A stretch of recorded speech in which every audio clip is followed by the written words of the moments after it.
Dimanche dernier, 2 députés de la droite ont battu la majorité La République En Marche et rejoint l'Assemblée. Alors aujourd'hui, Marc, tu as décidé de te pencher sur ce qui est présenté comme le retour d'une droite vraiment de droite et aussi sur son chef Laurent Wauquiez. On va regarder une petite vidéo pour planter un peu le décor. Oui, ce soir, nous pouvons dire la droite est de retour. Depuis la fin de l'année dernière, les Républicains se sont trouvés un nouveau chef. Mais Laurent Wauquiez est-il vraiment l'homme providentiel qui relancera la droite après le naufrage de François Fillon ? Avec 2 victoires à droite, le résultat des dernières élections législatives partielles pourrait le laisser penser. Mais sa personnalité et sa ligne politique clivent l'opinion jusqu'au sein de son parti. Wauquiez, défenseur du retour de la vraie droite, se pose en héritier de la droite décomplexée de Nicolas Sarkozy. De quoi faire fuir Alain Juppé, les constructifs qui ont rejoint Macron, et même certains sarkozystes. Cette semaine, c'est une figure modérée du parti, Nathalie Kosciusko-Morizet, qui annonce prendre ses distances avec les Républicains. Il faut dire que la ligne du nouveau président du parti n'est pas toujours facile à suivre. Très conservateur sur les sujets de société, on trouve aussi des accents protectionnistes dans son discours économique. En tout cas, l'ascension fulgurante du président de la région Auvergne-Rhône-Alpes ne lui vaut pas une bonne réputation. Ses détracteurs l'imputent à ses nombreux retournements de veste, ses propositions radicales et même à quelques intox. On l'a vu par exemple manifester en 2014 contre le mariage pour tous. Pourtant, 10 ans plus tôt, on le croisait au Palais Bourbon en train de s'indigner sur l'absence des minorités au sein de la représentation nationale. Dans un autre registre, alors qu'il est encore le Benjamin de l'Assemblée nationale, Laurent Wauquiez travaille à l'éradication de la pauvreté chez les enfants. Le même, quelques années plus tard, deviendra le pourfendeur du cancer de la cistana.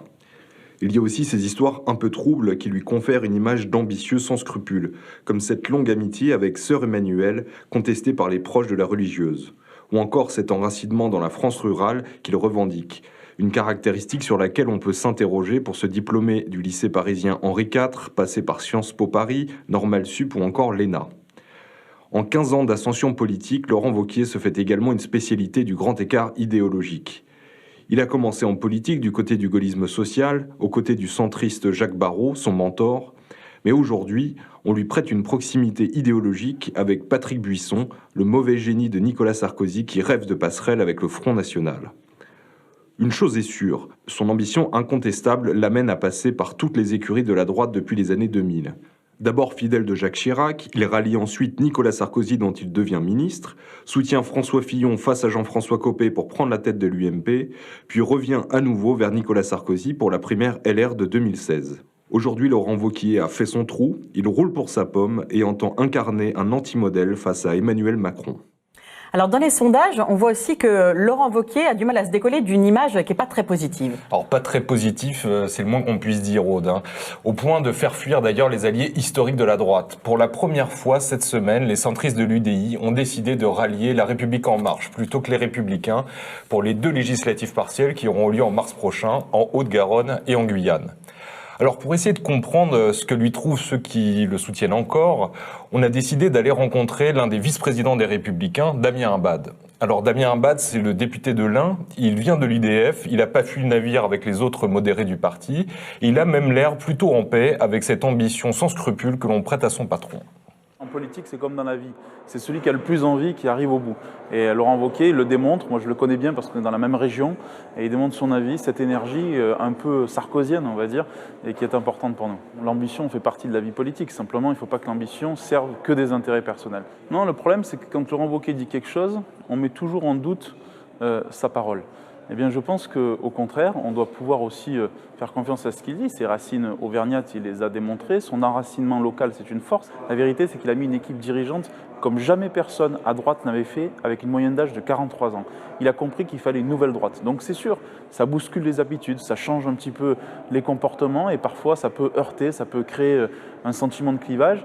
En même temps, c'est que comme ça qu'on arrivera aujourd'hui à retrouver une flamme, à retrouver une alternance crédible à droite, et donc je pense qu'il est sur la bonne voie. Alors pour retrouver la flamme justement, Laurent Wauquiez assume de courir derrière les électeurs du Front National. C'est aussi pour ça qu'il proclame le retour d'une droite vraiment de droite. Alors on a demandé à Damien Abad s'il faut comprendre dans cette expression qu'avant il y avait une fausse droite, les fillonistes apprécieront, et on lui a surtout demandé si ça ne le dérange pas un peu que son parti colle à ce point en basque des électeurs FN.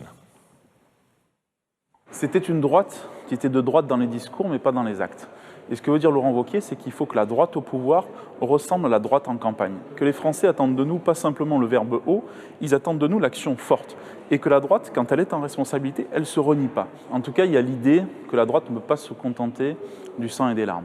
Il y a l'idée qu'on ne peut pas avoir simplement un programme de souffrance pour les Français. On doit aussi donner une espérance nouvelle. Il y a beaucoup de Français qui ont voté au Front National, ou France Insoumise, parce qu'ils ont le sentiment d'être rejetés par le système politique. Il y a un sentiment de ras-le-bol par rapport à la classe politique. Il faut entendre ce message politique-là. Il y a effectivement une partie de l'électorat que nous pouvons attirer à nous en démontrant que d'abord le Front National est une impasse politique, que Marine Le Pen était complètement décrédibilisée et que le Front National vit sur la peur des Français et n'apporte aucune solution et aucune réponse aux Français.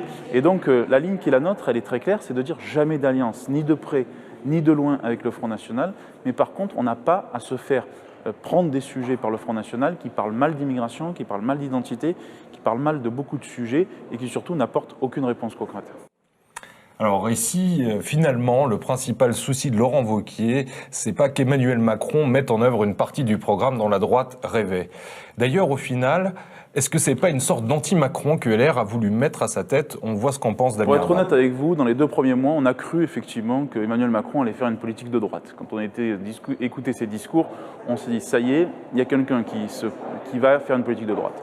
Et puis au bout de 2 mois, on s'est rendu compte que non. En fait, il y a juste la parole qui est forte, mais les actes, eux, sont très loin d'actes de droite, et donc il y a un espace politique pour nous. Certes, ce sont 2 communicants, c'est vrai, mais la grande différence entre Emmanuel Macron et Laurent Wauquiez, c'est que Laurent Wauquiez est en prise avec le réel.